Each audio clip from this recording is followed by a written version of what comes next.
Oh, hi, Pete. Hi. How was Christmas? Fine. I got a flamethrower, a jet plane, a platoon of artillery, and a bicycle. A bicycle? Yeah. How was your Christmas? Don't ask. Boy, it's grim around here. Every time you open your mouth, somebody tries to snap your head off. Why? My Uncle Kenneth flew in from Europe. He's a foreign correspondent. He works for my dad's paper. Well, a publisher, old J.R. Monster Castle, fired him. At Christmas time? Yeah. J.R. stands for just rotten. Come on, let's get out of here. What's all that? My Christmas presents. I'm gonna do a little trading. Coffee? Yeah, thanks. Where is everybody? Well, Ross is out trading his Christmas presents. Patty and Kathy are in their room putting up diabolical plots against J.R. Castle, and Kenneth is asleep. Poor Ken. It's not going to feel much like celebrating New Year's Eve this year. Neither am I. I think it's inexcusable for J.R. to have fired your brother at Christmas. It's his newspaper. He can do as he likes with it. It's his newspaper, but it's my father. I'm not going to let Mr. Castle get away with it, Patty. How are you going to stop him? He's already done it. Father loves being a foreign correspondent for the Chronicle. It's been his whole life. Papa says your dad can go to work on any newspaper in New York. If he wanted to be cooped up in an office, he'd hate that. He may have to get used to it. Not if we use our imaginations. We have to think of something that will make Mr. Castle hire Father again. Kathy, you don't know J.R. like I do. He makes Scrooge look like Santa Claus. I know one way to get him. He's very susceptible to flattery. What is there to flatter him about? What difference does it make? Tell him what a great publisher he is. He'll eat that up. If he were a great publisher, he would have given Father a bonus for what he did instead of firing him. A little soft soap can wash away a lot of problems. I could never flatter Mr. Castle. I would choke on the words.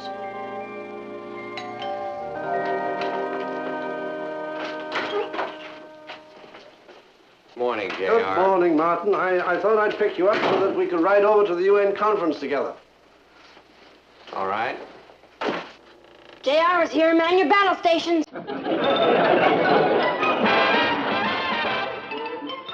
Meet Kathy, who's lived most everywhere, from Zanzibar.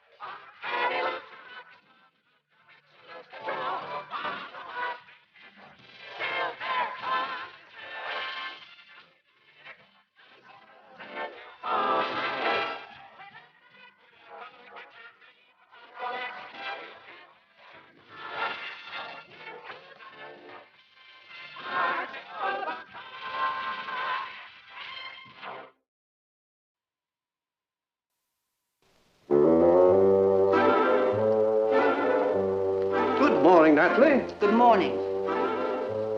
Coffee? Yes, thank you. Cream? No. Sugar? No. Very good coffee, Natalie. If I'd known you were coming, I'd have prepared it differently. Sarcasm does not become you, Natalie. I'm sorry. It's just that when I see a fine newspaper man like Kenneth fired because he used some imagination and went out and got a great story, Kenneth left his assignment without permission. Illegally entered a country in the middle of a revolution, got the paper in trouble with the State Department, and... J.R., why don't you take him back? Tell her, Martin. It's a fixed policy of the Chronicle. When a man has been fired, he's never rehired.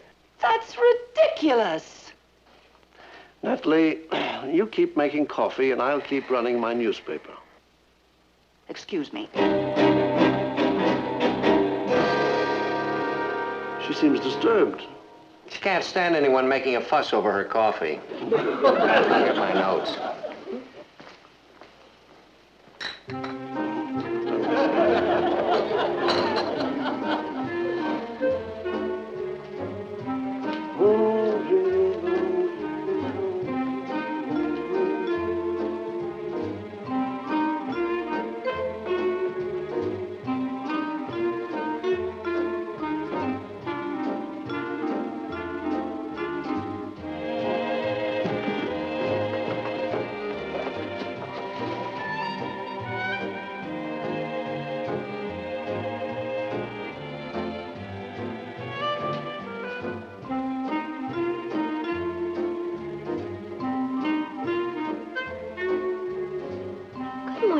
Castle. Good morning, Mr. Castle. Good morning, Mr. Castle. Good morning, Kathy. May I speak with you a moment? Are you also planning to tell me how to run my newspaper? Oh, I don't think anyone could tell you how to do that, Mr. Castle. You're the greatest publisher in the world. Who said so? Father. He's always saying that. He never said it to me. I think perhaps Father's a bit afraid of you. Kenneth Lane afraid of me? He doesn't act that way. Why, he's the most That's because you make him nervous. See, he thinks of you as being on a high pinnacle. He said that? Often. He says the only real newspaper publisher left in the business is J.R. Castle. Is that so? I always thought he referred to me as Old Sour Lips. Old Sour Lips? Old Printer's Ink, he always called you. He did? Oh, yes. He always says he could never work for anyone else. Where else would he find a warm, sympathetic genius like J.R. Castle to work for? Young lady, I can't tell you what an impression this little talk has made on me. Has it? Indeed, it has. I'm ready, J.R. Oh, Kathy, would you give your father a message for me? I'd like to hear that. Certainly, Uncle Martin. Just tell him I'll have lunch with him at 1 o'clock. If she gives her father that message, you're going to be dining alone. And you can give your uncle a message for me, young lady. You tell him Old Sour Lips says he's still fired.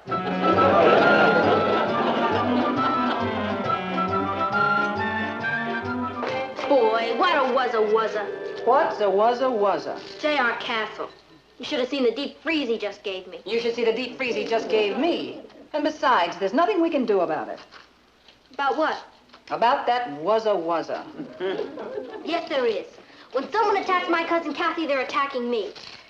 Old Sour Lips isn't dealing with kids, you know. And your father's going to do everything he can to see that Uncle Kenneth gets his job back. I have a feeling that isn't enough, Mamo. It's going to take something diabolical. Such as what? I could get all my friends to cancel their subscriptions. That's 3 subscriptions. Don't wreck the newspaper. Your father's still the editor. Why don't you stop worrying about it, Patty? No. There must be a way to get to him. We have to find J.R.'s Achilles heel, that's all. And then? Hey, look at this. Rebel troops seize Kurdistan. General Mazim overthrows dictator. I always knew old Muzzy could do it. He's a good man. I spent a lot of time with him at his headquarters when he was hiding out in the mountains. I really got to know him. Perhaps if you told that to Mr. Castle. What, old Sour Lips? No, I don't need him. I can always get a job. A desk job? Oh, what's the matter with that? You always said that a good newspaper man went out where the news was made, and that the hacks stayed in the offices and put captions on history. Did I say that? I was lying. Now, that's all behind me now, Kit Kat. It'll be interesting working at a desk. Will it? Of course. It means that you and I can be together. That part of it would be wonderful. But if you were a foreign correspondent again, we'd be together anyway after I finished school. Now, I want you to stop worrying about it, honey. I mean, I'm going to enjoy settling down. We'll move into an apartment of our own. Maybe we can find a place down in the village. Now, have regular hours, 9 to 5. Get 2-week vacation every year. We'll go back to the scenes of our crimes. Paris, Switzerland, Nairobi, Istanbul.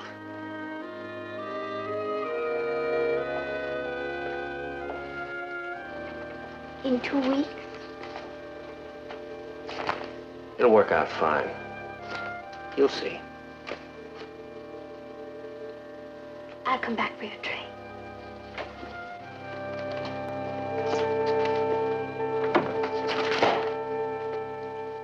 He'd be miserable at a desk job, Patty. He could go to work as a foreign correspondent on another newspaper.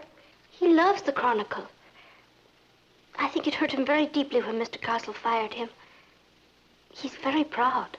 Working for another newspaper isn't going to ease that hurt. Perhaps if I talk to Mr. Castle. You already did. What? I mean, I already did. Forget it. Old Castle's got a moat around him. You couldn't shake him loose with a... Yes, you could. Kathy, I know what to do. We fix one little detail, and J.R. has to hire your father back. What's the one little detail? Your father has to write a bestseller.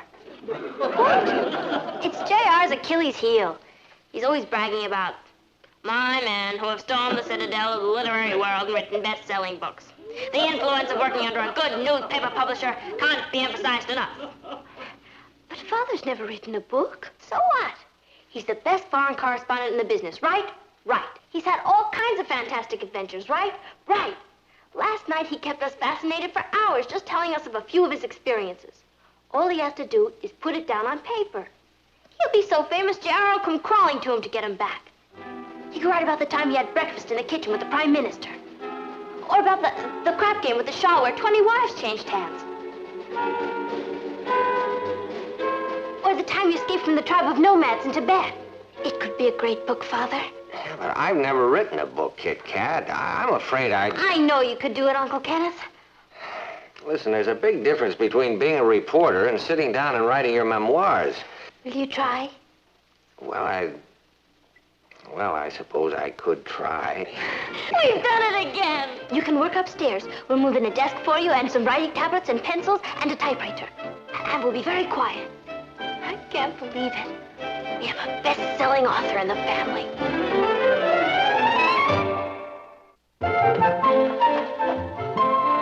There. Beautiful. If I were a writer, my mouth would be watering. He can start right away. Boy, wait till old Sour Lips hears about this. The next step is to get the book published. It hasn't been written yet. Do you know your trouble? You worry too much about details. Let's get ready. Where are we going? To see an old buddy of mine. Who? The biggest publisher in the business, Bennett Blake. We'd like to see Mr. Bennett Blake, please. You have an appointment. We don't need an appointment. We're bringing him a bestseller. I see. Your name, please? Just tell him Patty Lane and Kathy Lane. There are two young ladies here to see you, Mr. Blake. Kathy Lane and Patty Lane. Patty Lane and Kathy Lane? It certainly is lucky you're knowing Mr. Blake. Where do you know him from? I saw him interviewed on a TV show once. You saw him in... Let's get out of here. Don't be silly. We're doing him a favor. How often does a bestseller come along? No, they don't have an appointment, but they're bringing you a bestseller. That's even better than an appointment, isn't it? Send them in. This way, ladies.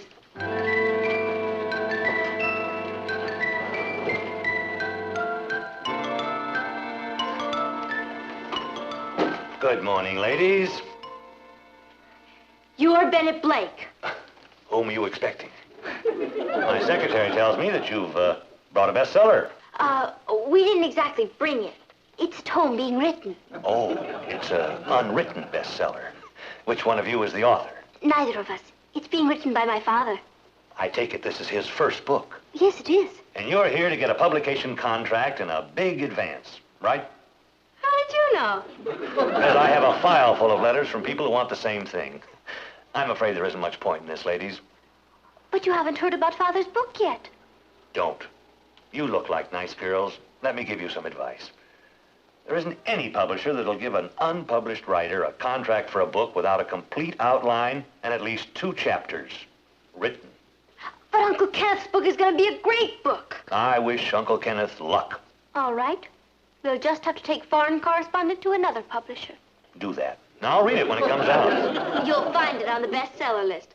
Foreign correspondent by Kenneth Lane. Come on, Kathy. Bye. Wait. What did you say? I knew the title would get you. Never mind the title. Are you talking about Kenneth Lane of the Chronicle? Yes. Oh, why didn't you say so? You didn't ask us. Do you know Father? Everybody knows your father. I've been after Ken for years to do a book. You have? So he finally made up his mind. Well, I can't tell you how delighted I am. And he couldn't have sent 2 lovelier emissaries. He didn't exactly send... Rosalie, have a contract drawn up. Yes. Non-fiction. Title, Foreign Correspondent. Author, Kenneth Lane. Maximum advance, yes. Delivery, 3 months? I don't know if... Sure, that'll be plenty of time. 3 months, yes.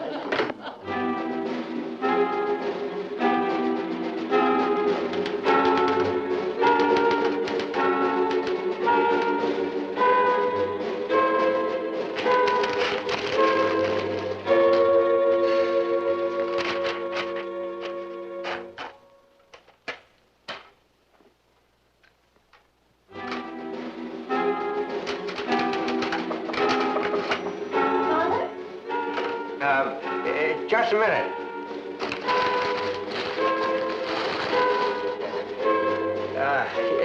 Come on in, honey.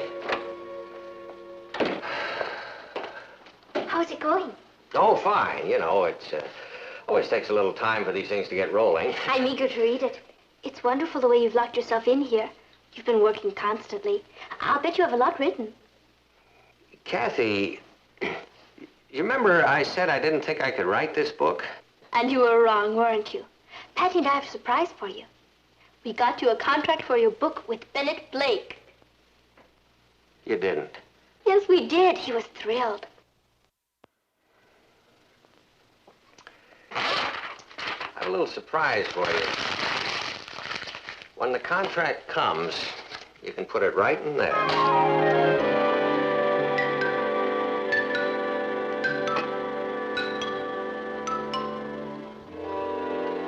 Father really tried to write that book, Patty, but it's against all his newspaper training. He said he couldn't get past the title. All right, so we don't have a great author in the family. What's our next false move? I think it's too late. He made an appointment to see about a job on another newspaper. He can't do that. He belongs on the Chronicle. I tried to stop him, but I couldn't. He's doing it for me. Boy, that's when parents are the worst, when they're doing it for you. You know something, cousin? It took a miracle to get your father over here for Christmas. It's going to take another miracle to get him back.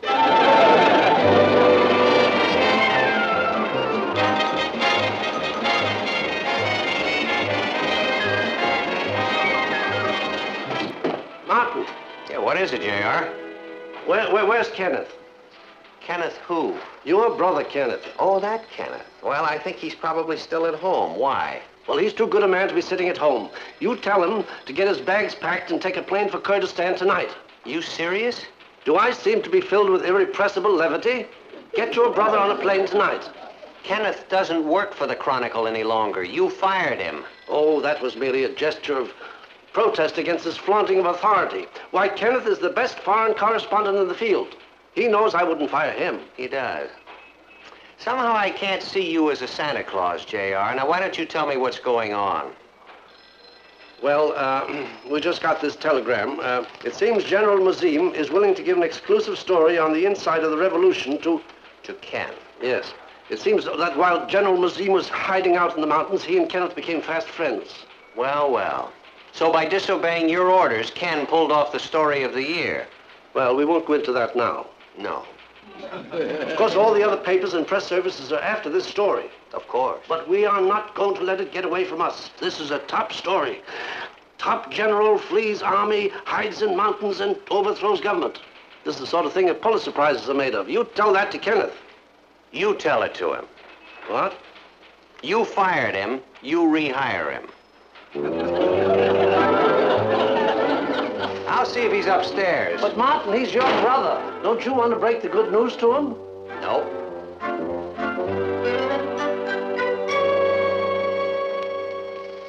Hello, Mr. Castle. Hello, Patty. No, I'm Kathy. I'm too wise a fox to be caught twice in the same trap. I've come to see your uncle. Isn't he at the newspaper office? What would he be doing at the newspaper office? He works there. You're talking about your father. I'm talking about your Hi uncle. there, Mr. Castle. Is Papa here? I detest this sort of chicanery. Chicanery? She's Patty. Yes, I know. I told you. You deliberately pretended to be you so that I would think it was her, and it didn't work. Hello, J.R. Martin said you wanted to see me. Kenneth, old boy, good to see you. You've been quite a stranger. I mean to say your paid vacation has done you the world of good. He looks fit, doesn't he, Martin? Oh, yes, fit. What paid vacation? Tell him, Martin. JR is trying to ask you to come back to the Chronicle, Ken. Oh, Father. I knew he could do it. Well, I appreciate that, Johnny, but I've decided to take another job. That's ridiculous. What sort of job? It's a job on a city desk. That way I can be with Kathy. Kathy and I have been working our heads off to get you back to Europe. What? It's true. That's why we wanted you to write that book. You belong over there, Father, doing what you do best. General Mazim's waiting to give you an exclusive on the revolution. And there'll be a small bonus. A big bonus. Big bonus? I don't know what to say, Kit Kat. I hate the idea of leaving you again. It will only be for a little while. I'll come over and see you this summer. Next year I'll be graduated and we can be together again. Well, it's just that, see, I had planned... Just say yes, Ken.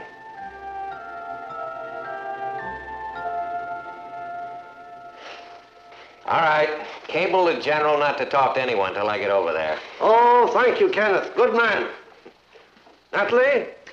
If it won't affect my husband's job, I would prefer not to speak with you. Natalie? I mean it. I think he's treated Kenneth shamefully. Kenneth should be back working for the Chronicle. Aunt Natalie? And you've overlooked something. He knows General Mazim. He could get a great story on the revolution. Natalie... No, leave her alone. I think Natalie has a point here. Natalie, why don't you and I go out in the kitchen and drink a cup of your great coffee while Kenneth packs his bag?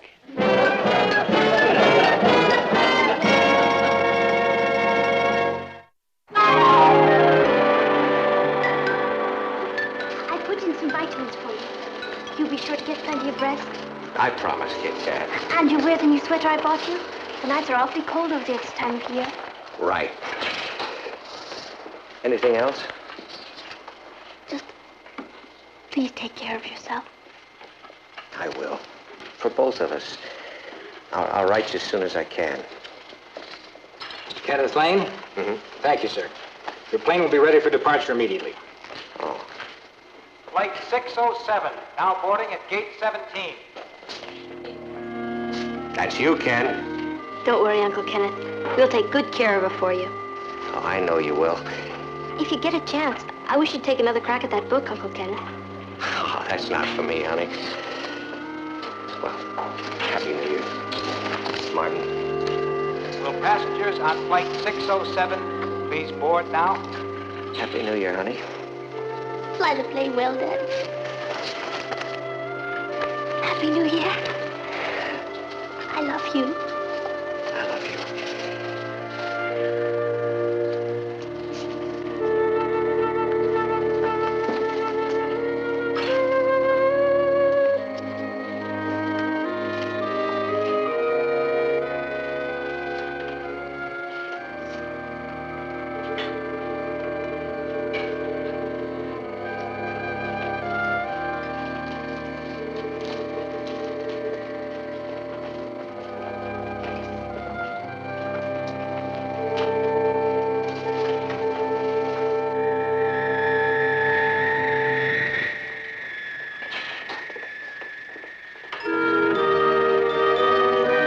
Happy New Year, darling.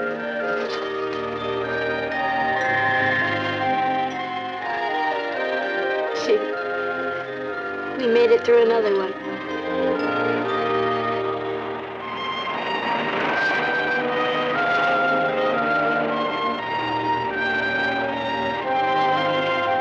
Ready, Kathy? Ready, Patty? Let's get the new year on the road.